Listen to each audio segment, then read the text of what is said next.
The Mercy's Call. The UES Nightingale cut through the darkness of space, its pristine white hull adorned with the ancient symbol of healing, a crimson cross that spanned nearly half a kilometer across each side. At 3 kilometers long, it was humanity's crowning achievement in medical engineering, a floating city of hope that carried help to the furthest reaches of known space. Dr. Sarah Chen stood in the primary observation deck, watching as the massive vessel approached the Centauri refuge station. The station housed over 50,000 refugees from the ongoing conflicts in the Outer Rim, and the Nightingale's arrival had been eagerly awaited. Her dark eyes reflected the distant starlight as she reviewed the latest patient manifests on her neural display. "Doctor, the first transport shuttles are ready for your inspection," announced Lieutenant Marcus Rodriguez, the ship's head of security. Despite the Nightingale's peaceful mission, recent tensions had necessitated increased security measures. "Thank you, Marcus. How many refugees in this wave?" Initial scans show approximately 2,000, mixed species, many showing signs of radiation exposure from damaged ship drives. Medical Bay 3 through 7 have been prepped according to your specifications. Sarah nodded, already mentally preparing for the challenges ahead. The Nightingale had been designed to handle exactly these kinds of humanitarian crises. With over 15,000 medical beds, 40 advanced surgical theaters, and a staff of 5,000 representing the finest medical minds from Earth and its allies, they were well equipped for almost any emergency. Captain Elena Torres's voice came through the ship-wide comm system. "All hands, this is the captain. We're initiating docking procedures with Centauri Refuge Station. Medical teams to your stations. Security teams maintain vigilance. We've received reports of increased Kraxan Empire activity in nearby sectors." The mention of the Kraxan Empire sent a chill through the observation deck. The newly emerged alien civilization had been aggressively expanding their territory, showing little regard for established interstellar laws or conventions. However, even they had thus far respected the neutrality of medical vessels under the Galactic Geneva Conventions. Sarah made her way through the ship's wide corridors, purpose-built to accommodate mass casualty events. The walls were a calming shade of blue, incorporating both human and alien color psychology to provide comfort to patients of all species. Medical staff rushed past her, each wearing the distinctive white uniform with red trim that marked them as part of the Nightingale's crew. The first refugees began arriving within the hour. Sarah worked tirelessly alongside her team, treating everything from radiation burns to exotic alien ailments. Among them was a young Arxian child, their crystalline skin dulled by illness. Sarah had spent 3 years studying Arxian physiology, and now that knowledge would help save lives. "Your crystal structures are regenerating nicely," she told the child through a translator. "A few more treatments, and you'll be shining brighter than ever." The child's faceted eyes sparkled with hope, reminding Sarah why she had chosen this path. As the day progressed, the Nightingale's massive medical bays filled with patients from a dozen different species. The ship's advanced AI coordinated treatment plans, while robotic assistants moved supplies and equipment with precise efficiency. It was a testament to humanity's commitment to healing, a floating monument to the idea that suffering knew no species barriers. Captain Torres visited the medical bays personally, as she did during every major operation. Her presence brought comfort to both patients and staff alike. "Dr. Chen," she called out, "a moment of your time." Sarah finished programming a treatment sequence and joined the captain. Torres' expression was concerned.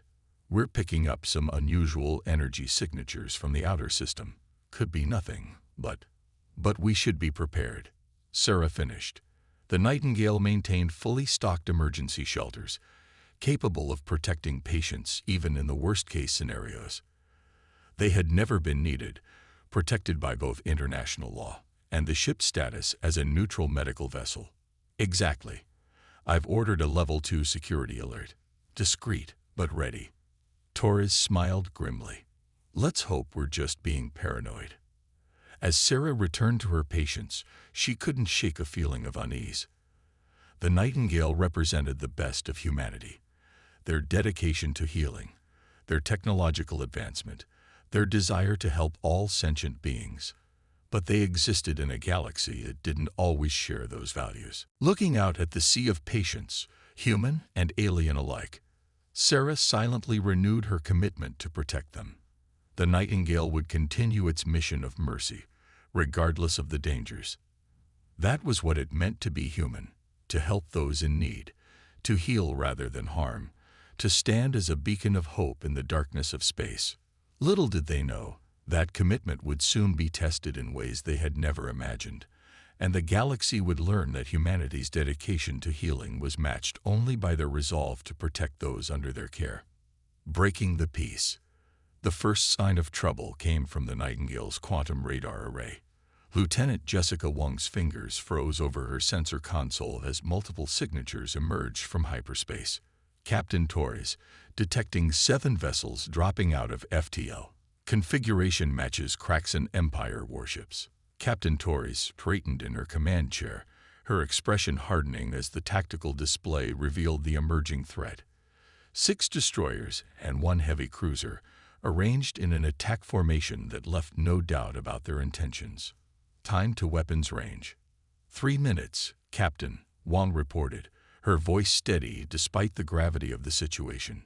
Torres keyed the ship-wide comm. All hands, this is not a drill. Battle stations. Medical teams initiate protocol sanctuary. Security teams to defensive positions. She turned to her communications officer.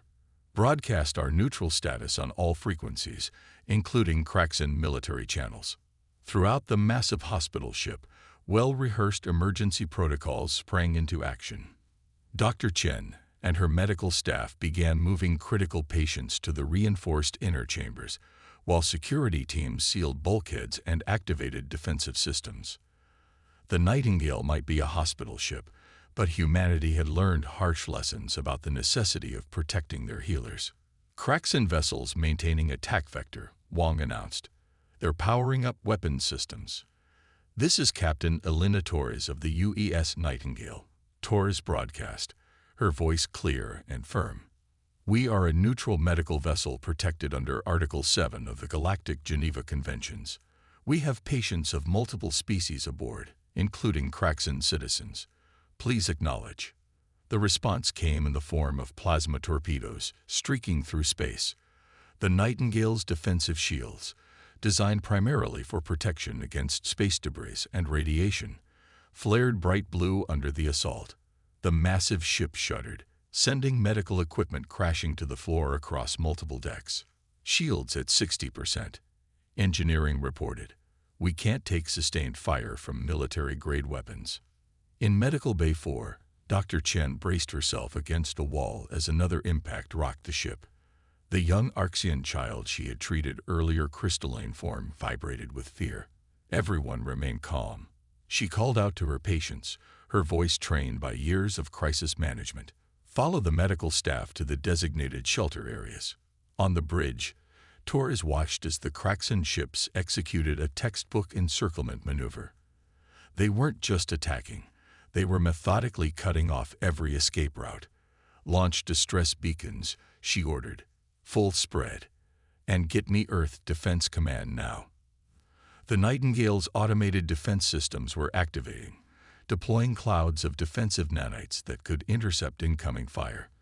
But they were designed as a last resort, never meant to withstand a full military assault. Another volley struck the ship, this time penetrating the weakening shields to score dark marks across the pristine white hull. Hull breach on Deck 12. Security Chief Rodriguez reported. Emergency force fields are holding, but we're losing structural integrity in sections 15 through 18.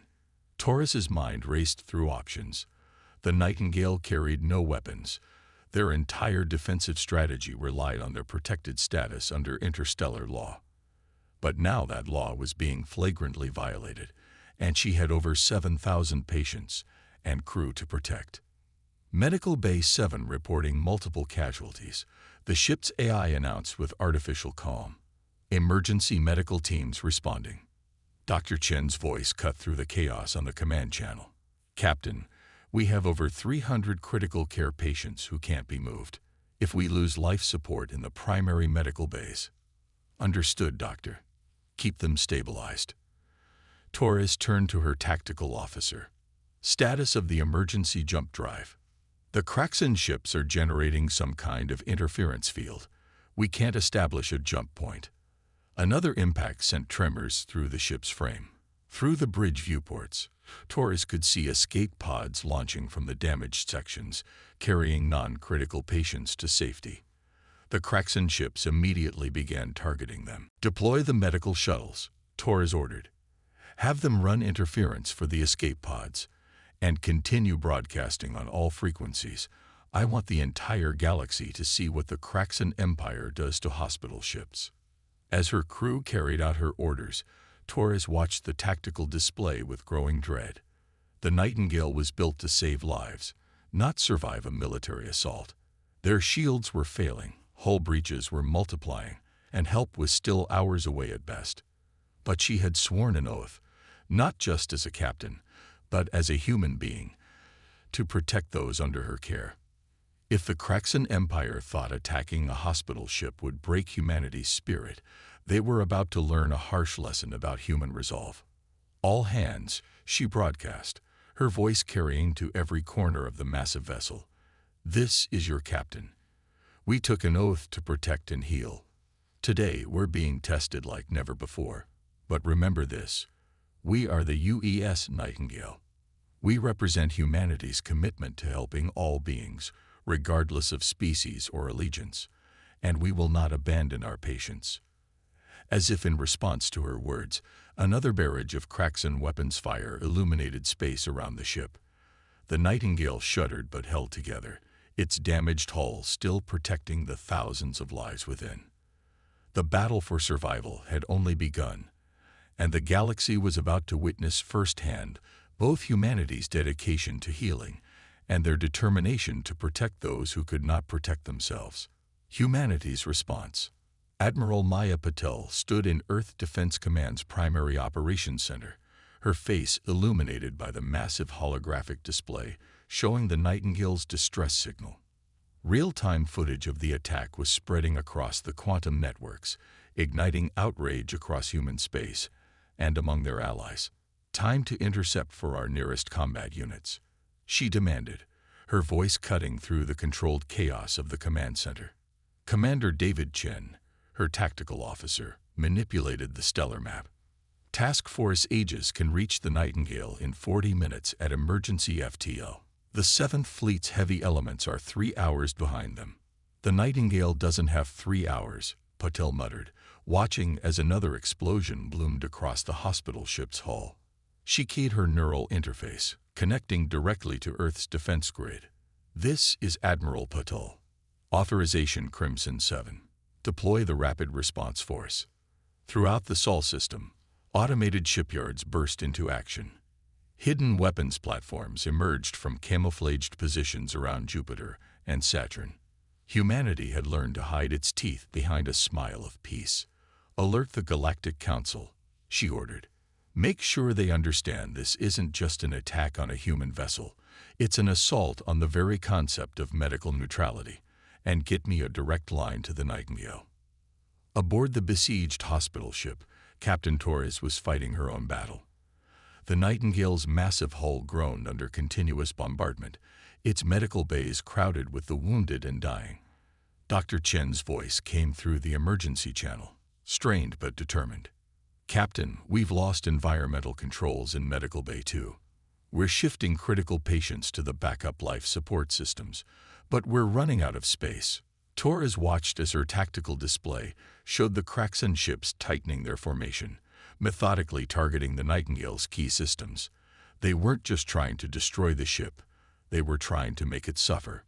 Engineering reports structural integrity is failing in sections 20 through 25, Lieutenant Wong reported. We're losing power to the emergency force fields. A new voice cut through the chaos. Admiral Patel's transmission from Earth. Nightingale, this is Earth Command. Help is coming. Task Force Aegis is inbound, followed by the 7th Fleet. Can you hold? Torres looked at her damage control display, watching as more red zones spread across her ship's schematic. "We'll hold, Admiral. We have 7,000 souls aboard who can't evacuate. We don't have a choice." In the depths of space, humanity's response was already underway. The ships of Task Force Aegis pushed their FTL drives beyond safety limits, their crews knowing that every second could mean more lives lost aboard the Nightingale. Leading them was the EDF Sentinel, a state-of-the-art battlecruiser commanded by Captain James Chen, Dr. Sarah Chen's brother. Engineering reports FTL drives at 130% capacity. His XO reported, hull stress approaching critical levels. "Keep pushing," Chen ordered, his eyes fixed on the tactical display showing the Nightingale's desperate battle. "Every medical ship in human space has saved our soldiers' lives at some point. Today we return the favor." Back on the Nightingale, Dr. Chen worked frantically to save a Kraxan soldier who had been under her care when the attack began. The irony wasn't lost on her, trying to save the life of someone whose own people were trying to kill them all. "Stay with me," she muttered, using a regenerative field to stabilize the soldier's unique physiology.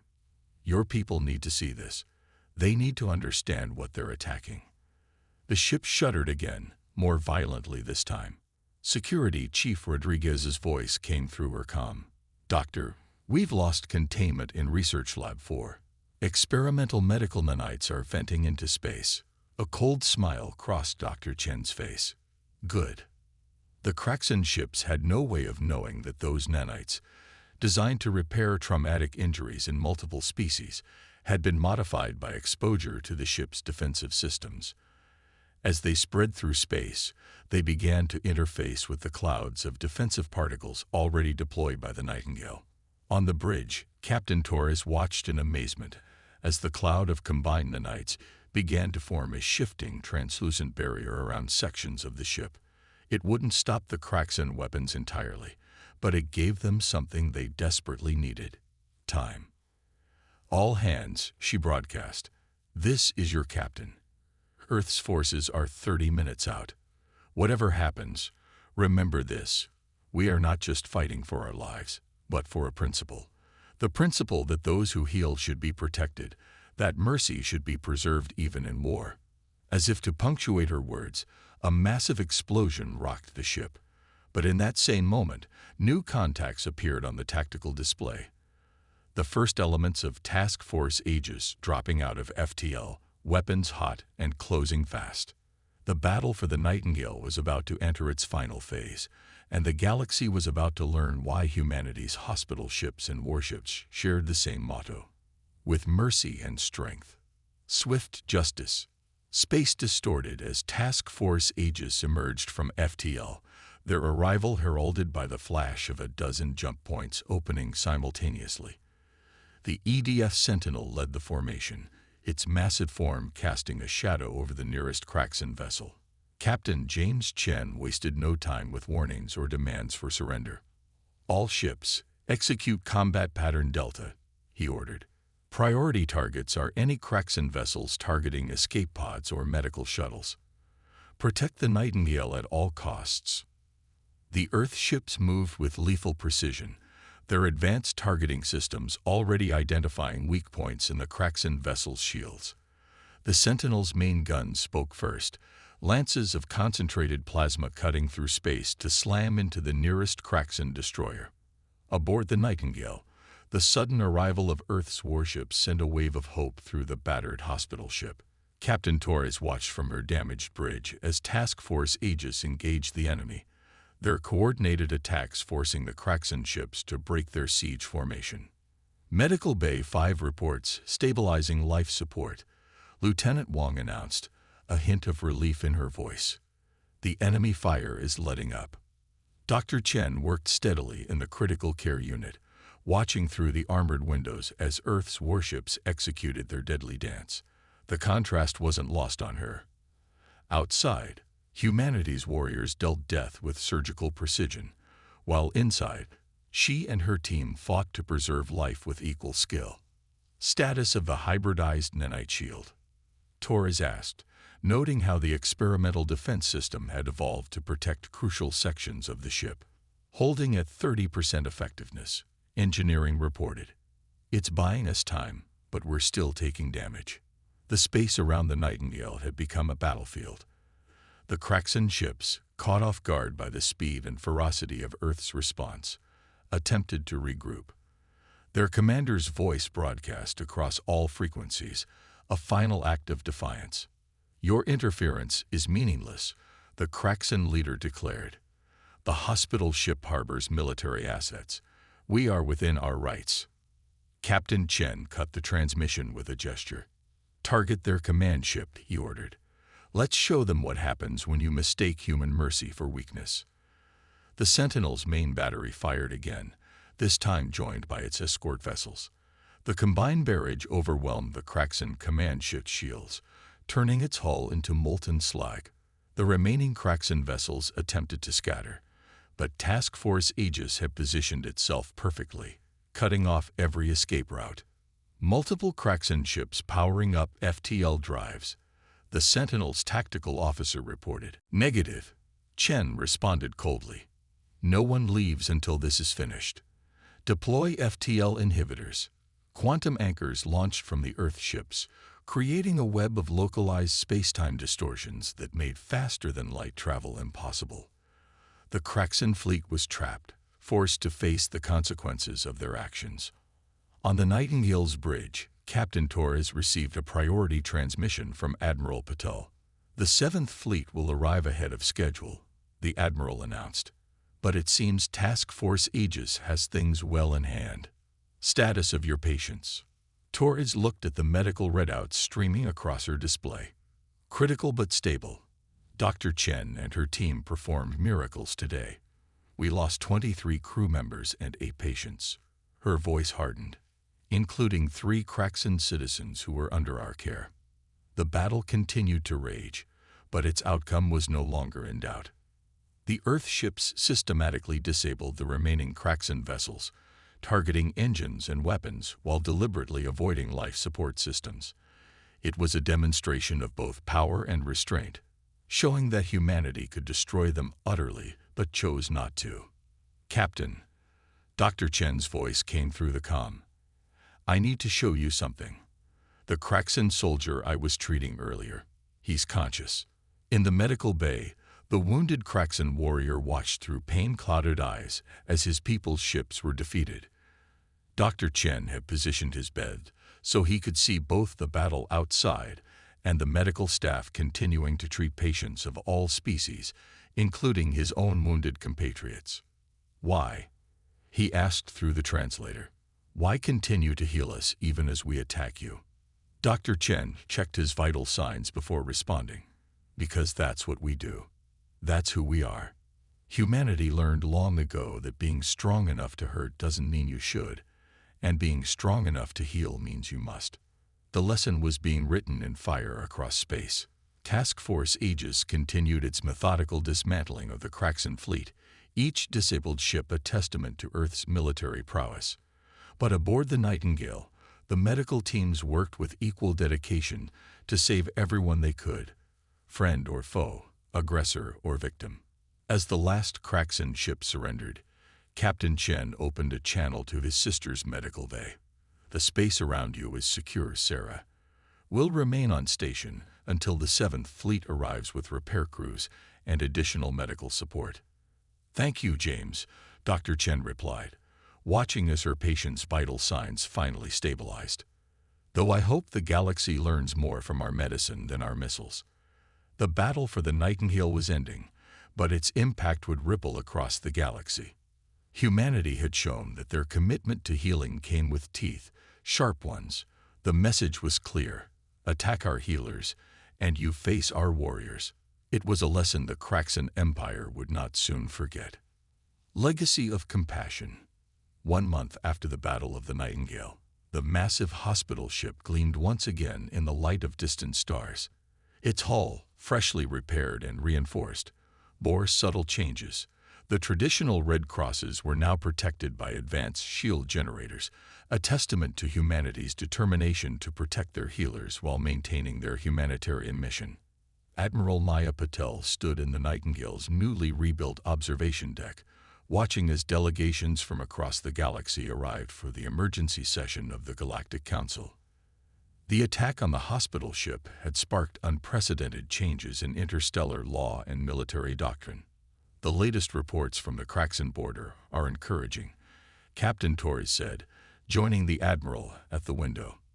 Their new government is proving more reasonable than the previous regime. Patel nodded.